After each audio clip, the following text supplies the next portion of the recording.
Hombre privilegiado, un hombre bendecido en muchos sentidos. Pedro Fernández. Jamás imaginó que su vida se partiría en dos en una noche aparentemente común. No hubo gritos ni escándalos, solo un silencio extraño y un teléfono olvidado sobre la mesa de la cocina. 2 mensajes bastaron para destruir un matrimonio, una amistad y una fe construida durante décadas. El remitente no era un desconocido, era el hombre en quien más confiaba. En ese instante, Pedro comprendió que existen traiciones que no duelen por lo que se pierde, sino por quien las comete. Esa noche no terminó un amor. Comenzó una caída que cambiaría su destino para siempre. En los días que siguieron a aquella revelación devastadora, Pedro Fernández sintió como el mundo que había construido con esfuerzo, disciplina y un silencio casi sagrado comenzaba a resquebrajarse desde dentro, como si cada recuerdo compartido con María y cada risa vivida junto a su mejor amigo se convirtieran en cuchillas que regresaban para cobrar un precio atrasado. A primera vista, quienes lo rodeaban creían que se trataba solo de cansancio artístico, de una pausa necesaria tras años de giras y compromisos. Pero la verdadera razón era un derrumbe emocional que él hacía lo imposible por ocultar. En su casa, los pasillos antes llenos de voces y música, ahora parecían amplificar un vacío insoportable. Cada fotografía familiar se transformaba en una pregunta sin respuesta. Cada objeto compartido adquiría un peso casi insoportable. Pedro intentaba seguir funcionando como un profesional, pero su mente regresaba una y otra vez a la noche en que todo se desplomó, analizando cada detalle, cada gesto, cada silencio que ahora entendía como señales que había ignorado. Durante sus giras pasadas, María siempre lo recibía con sonrisas cálidas y una dedicación que él consideraba inquebrantable, pero ahora comprendía que esas sonrisas, en algún punto del camino, habían empezado a desvanecerse sin que él lo notara. Su intuición, esa que tantas veces lo había guiado en el arte y en la vida, había intentado advertirle, pero él la había sofocado bajo la excusa de la confianza, de la rutina, del deseo desesperado de creer que su hogar estaba hecho de cimientos indestructibles. Mientras procesaba este torbellino emocional, su carrera comenzó a resentirse. Canceló entrevistas, rechazó proyectos, evitó apariciones públicas y comenzó a encerrarse cada vez más en su estudio personal, un refugio que con el tiempo se convirtió en un espejo doloroso de su estado interior. Allí, entre partituras, guitarras y micrófonos apagados, se preguntaba una y otra vez en qué momento había perdido el control de su propia vida. No dormía. Los amaneceres lo encontraban sentado frente al mismo escritorio, con la mirada perdida y la respiración pesada, intentando encontrar algún fragmento de sí mismo entre los pedazos de confianza rota. Incluso sus hijas, siempre tan cercanas, notaban su silencio profundo, pero Pedro evitaba permitirles entrar en su dolor, temiendo que al hacerlo las heridas se multiplicaran. Y mientras él luchaba por recomponer su estabilidad emocional, su entorno social comenzaba a llenarse de rumores, especulaciones y miradas inquisitivas que lo desgastaban aún más. La prensa, siempre alerta a cualquier cambio en la vida de una figura pública, empezó a difundir teorías sobre una posible crisis matrimonial, comentando su expresión cansada, su ausencia en eventos, su repentina necesidad de alejarse de los reflectores. Pero lo que nadie sabía era que Pedro libraba una batalla interna que lo obligaba a cuestionar su identidad, su valor y su propia capacidad de volver a confiar. En medio de esta tormenta, la traición de su mejor amigo se convertía en el golpe más difícil de asimilar. Aquel hombre había compartido celebraciones, confidencias, proyectos, sueños. Había sido testigo de los momentos más íntimos y vulnerables de su vida familiar. Ahora, con cada recuerdo, Pedro sentía cómo esa amistad se transformaba en un eco doloroso, en una herida abierta que se negaba a cerrar. Intentó confrontar al traidor, pero éste desapareció. Se ocultó detrás de excusas vacías, de silencios cobardes, de la incapacidad de enfrentar las consecuencias de sus actos. Esa ausencia fue otra forma de traición, una confirmación de que, para algunos, los lazos sagrados no significan nada cuando se antepone el deseo propio. Pedro, en su soledad, intentó comprender, pero las respuestas nunca llegaban. Incluso con el corazón destrozado, él buscaba razones, buscaba indicios que pudieran explicarle cómo dos de las personas más importantes de su vida habían decidido cruzar la línea que nunca debió cruzarse. En un momento particularmente difícil, se dio cuenta de algo que heló su alma. Mientras él cantaba al amor en escenarios repletos, su propio hogar se desmoronaba en silencio, fuera del alcance de su atención, como si la vida le estuviera recordando que ni la fama, ni el éxito, ni la admiración del público pueden proteger a alguien de la fragilidad humana. Y así, mientras la tormenta emocional crecía, Pedro comenzaba a entender que la traición no solo destruye lo que existía, sino también lo que uno creía que era posible. Con el paso de los días, su mirada se volvía más distante, su voz más apagada y su corazón más pesado. Pero en ese laberinto de dolor, empezaba a formarse una verdad que lo acompañaría durante mucho tiempo. A veces, para renacer, primero hay que tocar fondo, incluso cuando ese fondo está hecho de lágrimas, silencio y recuerdos que queman como fuego. Mientras la crisis avanzaba como una sombra interminable, Pedro Fernández comenzó a experimentar una transformación silenciosa, casi imperceptible al principio, pero implacable en su profundidad emocional. Cada mañana despertaba con la sensación de haber envejecido años durante la noche, como si su corazón llevara un peso que ni siquiera el tiempo podía aliviar. Intentó volver a su rutina profesional, aferrándose a la idea de que el trabajo podía servirle de refugio.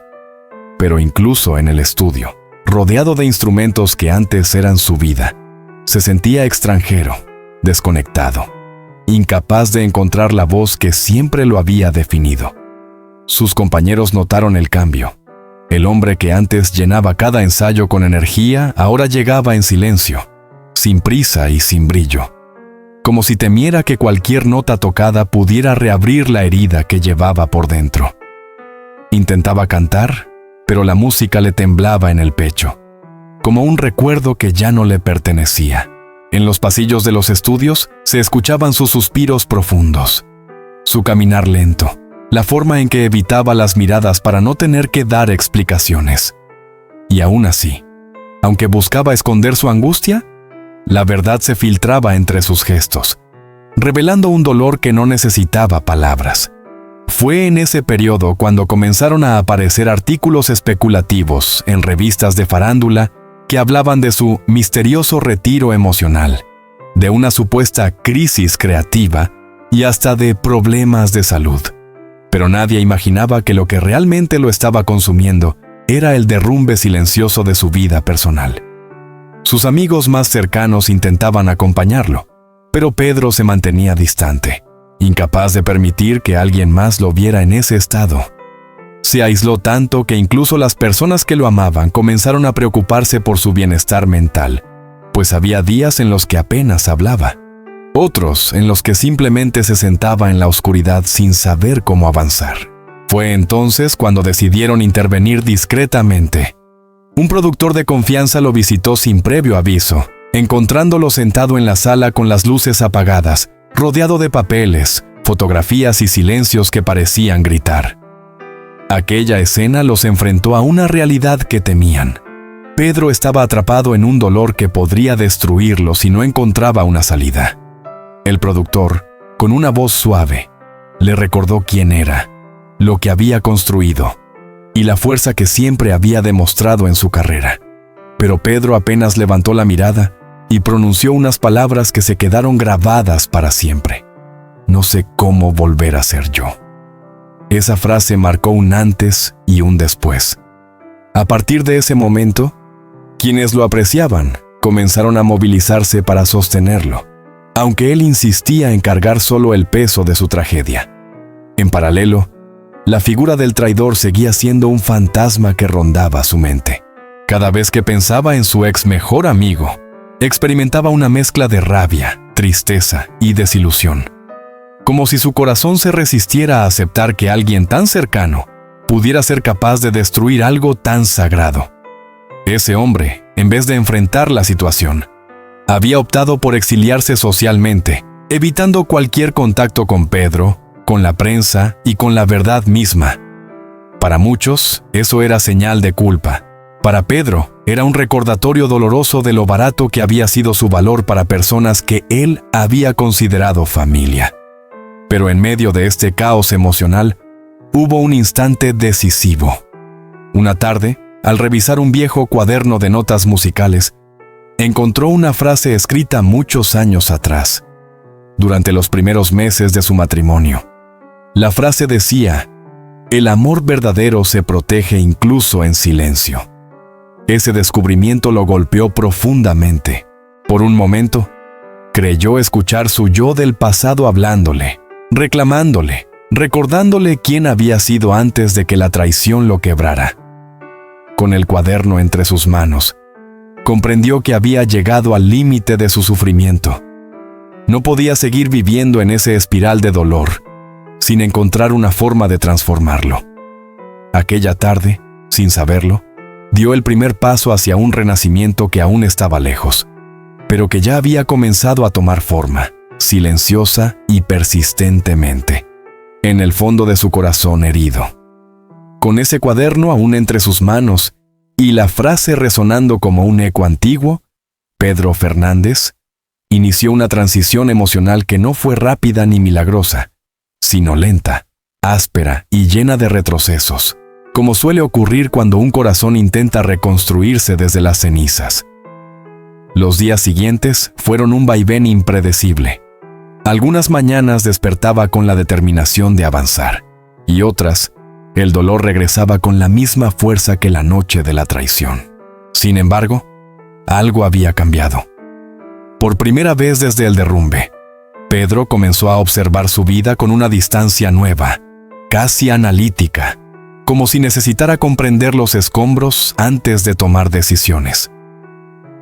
Ese ejercicio lo llevó de vuelta a lugares que había evitado durante semanas.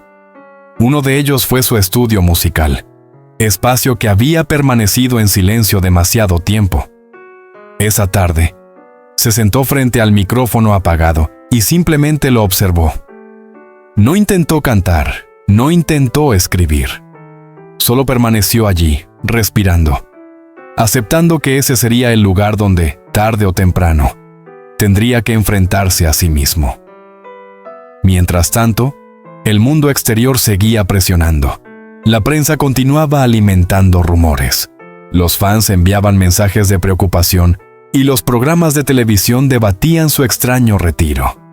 Sin una declaración oficial, cada silencio de Pedro se convertía en un titular nuevo. Él lo sabía, pero no tenía la fuerza para defenderse públicamente. En vez de eso, optó por refugiarse en actividades cotidianas que antes pasaban desapercibidas. Preparar café por la mañana, ordenar estantes que nunca organizaba, caminar sin rumbo por su jardín, incluso observar cómo el sol entraba por las ventanas en diferentes horas del día. Pequeñas rutinas que, sin querer, fueron devolviéndole cierta estabilidad mental. Aún así, las noches seguían siendo el enemigo más feroz. Cuando el ruido del mundo desaparecía y la casa quedaba sumida en un silencio profundo, los recuerdos volvían con una claridad insoportable. Recordaba conversaciones, viajes, fotografías, gestos mínimos que ahora veía de forma distinta. Se preguntaba cómo no había detectado el distanciamiento de María, cómo no había notado la incomodidad de su amigo cuando los tres compartían espacio, cómo la intuición, esa que tanto lo había protegido, había fallado justo cuando más la necesitaba. Pero no fue hasta una madrugada particularmente difícil, en la que el insomnio había alcanzado su punto máximo, que tomó una decisión inesperada: salir a conducir sin destino. El motor del auto encendiéndose en la oscuridad fue casi un acto de rebeldía contra sí mismo. Condujo kilómetros por carreteras solitarias, sin música, sin rumbo, solo el sonido del viento y la respiración pesada que lo acompañaba desde el pecho. En ese viaje nocturno entendió algo esencial. Estaba huyendo de su dolor, pero su dolor viajaba con él. Cuando finalmente regresó a casa al amanecer, después de horas mirando la carretera sin pensar, supo que su sanación no vendría del escape, sino del enfrentamiento. Fue entonces cuando tomó una decisión importante: buscar ayuda profesional, no para olvidar la traición, sino para no permitir que lo destruyera. Esa decisión marcó el inicio de un proceso terapéutico complejo, lleno de sesiones en las que tuvo que abrir heridas que preferiría mantener enterradas. Al principio le costaba hablar. Cada palabra salía con dificultad, como si estuviera traduciendo un idioma desconocido. Pero con el tiempo, comenzar a verbalizar su dolor le permitió reorganizar su caos interno. Durante esas sesiones, aprendió a identificar el duelo que estaba viviendo. No solo había perdido a su esposa, había perdido un proyecto de vida, una identidad, una red de confianza, una versión de sí mismo que creía indestructible. Y aceptar esa pérdida fue un acto de valentía silenciosa. La psicóloga que lo atendía le dijo una frase que marcaría un antes y un después. No estás llorando por lo que perdiste, Pedro. Estás llorando por la vida que imaginabas que nunca se rompería. Esas palabras lo hicieron llorar por primera vez desde la traición. Lloró sin contenerse, sin pena, sin miedo a que alguien lo viera. Lloró como quien finalmente permite que el alma respire después de meses asfixiada. Ese llanto no hizo desaparecer el dolor, pero abrió una puerta nueva, la posibilidad del renacimiento. A partir de ese día, Pedro comenzó a reconstruirse de verdad. No desde la figura pública, no desde el ídolo, sino desde el hombre que había quedado roto, pero que aún conservaba, en el fondo, un brillo que la traición no pudo extinguir. Y aunque todavía estaba lejos de sanar, ese paso marcó el inicio de una transformación que cambiaría su vida para siempre. Con el proceso terapéutico recién iniciado y una nueva conciencia sobre la magnitud de su herida, Pedro Fernández comenzó a explorar dimensiones de su vida que jamás había cuestionado, como si la traición hubiese desencadenado una necesidad urgente de revisar cada rincón olvidado de su historia personal. Este viaje interior lo llevó a recordar su niñez, sus primeros pasos en la música, los sacrificios que hizo su familia para impulsarlo, y la disciplina férrea que lo acompañó desde los primeros escenarios improvisados hasta las grandes producciones internacionales. Comprendió entonces que todo ese trayecto, su disciplina, su sensibilidad artística, su capacidad para conmover al público, también habían sido las herramientas que ahora podían permitirle levantarse, no como el ídolo que todos veían, sino como el hombre que aún habitaba debajo de los reflectores. Mientras avanzaba en esta introspección, comenzó a retomar ciertos hábitos que había abandonado por completo. Volvió a escribir pequeños fragmentos de letras en servilletas, hojas sueltas o notas de teléfono. No se trataba de canciones, sino de pensamientos sueltos que expresaban su dolor, su enojo, su incredulidad y poco a poco su esperanza. Algunas noches, encendía una vela en su estudio y dejaba que la luz tenue lo envolviera mientras tocaba acordes sin intención, permitiendo que la música se convirtiera nuevamente en un lenguaje para liberar lo que no sabía decir en voz alta. Sin embargo, aunque estos avances eran significativos, el mundo exterior no dejaba de opinar. La prensa comenzó a filtrar detalles de la identidad del hombre que había traicionado su confianza. Fotografías antiguas de ambos riendo juntos aparecieron en portales de noticias, acompañadas de titulares crueles que ridiculizaban la magnitud de la traición. Algunos programas de televisión se atrevieron incluso a debatir qué era más doloroso: perder una esposa o perder un amigo convertido en enemigo. Pedro evitaba ver estos contenidos, pero las redes sociales se lo mostraban constantemente a través de mensajes, comentarios y menciones. Aún así, en vez de caer nuevamente en el abismo, decidió mantener la serenidad. No porque estuviera completamente sanado, sino porque empezaba a entender que la única salida real a su sufrimiento era recuperar su voz su identidad y su dignidad. Fue en una de esas noches silenciosas cuando ocurrió algo inesperado. Encontró una caja antigua que había guardado durante años. Dentro había fotografías con María en sus primeros días de relación. Jóvenes, soñadores, con un amor que parecía inmortal.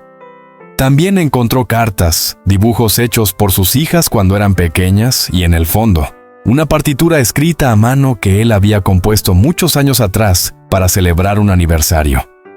Aquella partitura tenía un título sencillo: Para siempre. Al verla, sintió un nudo en la garganta. Comprendió que el dolor que estaba viviendo no solo se originaba en la traición actual, sino en la muerte simbólica de la historia que él creía eterna. Guardó la caja con delicadeza, no como un acto de nostalgia, sino como un reconocimiento a la vida que alguna vez tuvo y que ya no regresaría. Ese gesto lo llenó de una mezcla de tristeza y liberación, confirmándole que la sanación no consistía en olvidar, sino en aprender a honrar sin aferrarse. En paralelo, Pedro comenzó a retomar contacto con algunos colegas de confianza. Un productor con el que había trabajado durante años lo invitó a una sesión informal, sin compromisos, solo para conversar y quizá tocar algo.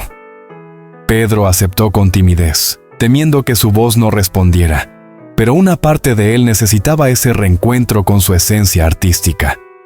Cuando llegó al estudio, sus compañeros lo recibieron con abrazos sinceros y un silencio respetuoso. Nadie mencionó la traición, nadie intentó consolarlo con frases vacías.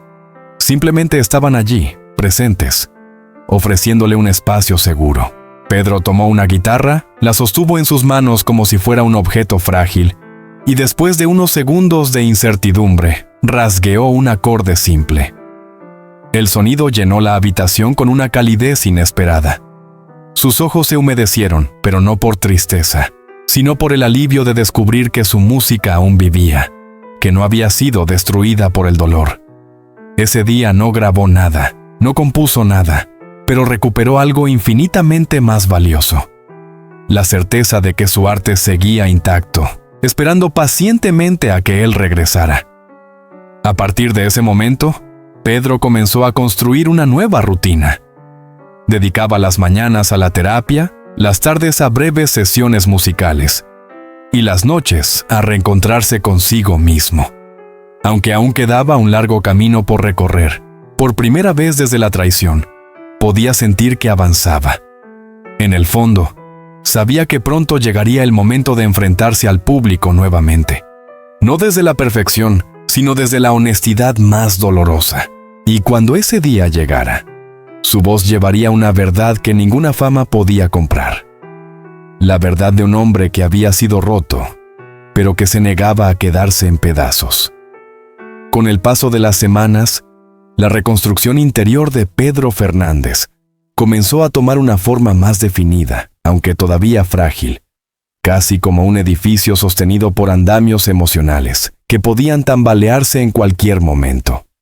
Aún así, cada día era un pequeño avance, una victoria silenciosa frente a la sombra del pasado. Y fue precisamente durante este periodo de equilibrio inestable cuando ocurrió uno de los momentos más decisivos de su renacimiento: su regreso al estudio de grabación para trabajar formalmente en nueva música. Aunque había tocado algunos acordes en sesiones informales, enfrentarse al micrófono profesional implicaba un reto mucho mayor. El estudio estaba impregnado de memorias, largas jornadas de trabajo, risas con amigos, celebraciones improvisadas y, sobre todo, la energía de un hombre que solía cantar con un corazón pleno. Entrar nuevamente allí fue como entrar a un santuario al que temía profanar con su dolor. Aquel día, Pedro llegó temprano. Vestía sencillo, como si evitar el brillo exterior pudiera protegerlo de la vulnerabilidad interna. Al entrar, el productor, su viejo amigo, el mismo que lo había apoyado en sus peores días, lo recibió con un gesto que no necesitó palabras. En el ambiente había un silencio respetuoso, casi sagrado. Pedro se colocó los audífonos, ajustó el micrófono y respiró profundamente. Por un momento, Pensó que no sería capaz. Su garganta se cerró, su pecho se tensó, y un pensamiento fugaz lo atravesó como un relámpago. ¿Y si ya no sé cantar? Pero entonces recordó las palabras de su terapeuta. No se trata de cantar perfecto, sino de cantar verdad. Con ese impulso, dio inicio a la grabación. La primera nota que salió de su voz no fue firme ni brillante. Fue quebrada, áspera, cargada de heridas que aún respiraban. Pero esa imperfección la volvió auténtica, casi magnética. Los músicos presentes se quedaron inmóviles, sintiendo que estaban escuchando no a una estrella, sino a un hombre desnudo emocionalmente, transformando su dolor en arte puro. Esa sesión duró horas. Pedro se permitió llorar entre tomas, detenerse cuando las emociones lo abrumaban y retomar solo cuando sentía que podía continuar. Nadie lo presionó, nadie le exigió nada. Era él, su alma y un micrófono que parecía absorber cada fragmento de su historia. Cuando terminaron, el productor se le acercó visiblemente emocionado. «Pedro, esto no es solo música, es tu renacimiento». Aquellas palabras encendieron algo dentro de él. Por primera vez en mucho tiempo, sintió un leve orgullo, una chispa diminuta pero poderosa. No estaba vencido. Ese mismo día, al regresar a casa, escribió varias líneas en su cuaderno. No eran una carta para María ni un reproche hacia el amigo traidor. Eran palabras sobre sí mismo, sobre la dignidad que estaba recuperando, sobre el hombre que descubría entre los escombros de su tragedia. Paralelamente, el público comenzó a percibir cambios. Aunque Pedro no había reaparecido oficialmente, algunas filtraciones de su entorno profesional generaron un murmullo creciente. Pedro está preparando algo nuevo. Se escucha diferente. Se siente más profundo. Las redes sociales se llenaron de mensajes de esperanza y cariño. Fanáticos que habían crecido con su música expresaban su deseo de verlo renacer, compartiendo historias personales de cómo sus canciones los ayudaron en momentos difíciles. Cada mensaje lo conmovía profundamente, porque comprendía que su dolor, aunque único, conectaba con el dolor universal de quienes habían sido heridos en el alma. En este punto de la historia, es imposible no sentir el peso del camino que Pedro Fernández tuvo que recorrer. Un corazón roto, una traición que habría destruido a cualquiera y una lucha silenciosa para volver a levantarse cuando todo parecía perdido. Si tú también alguna vez has amado, confiado o entregado tu alma a alguien, seguramente puedes comprender la intensidad de su dolor y la grandeza de su resiliencia. Por eso te invito a acompañarnos con el corazón abierto, a mirar más allá del artista y ver al hombre que aprendió a sanar paso a paso. Tu apoyo es crucial para que estas historias sigan siendo contadas con respeto, profundidad y humanidad.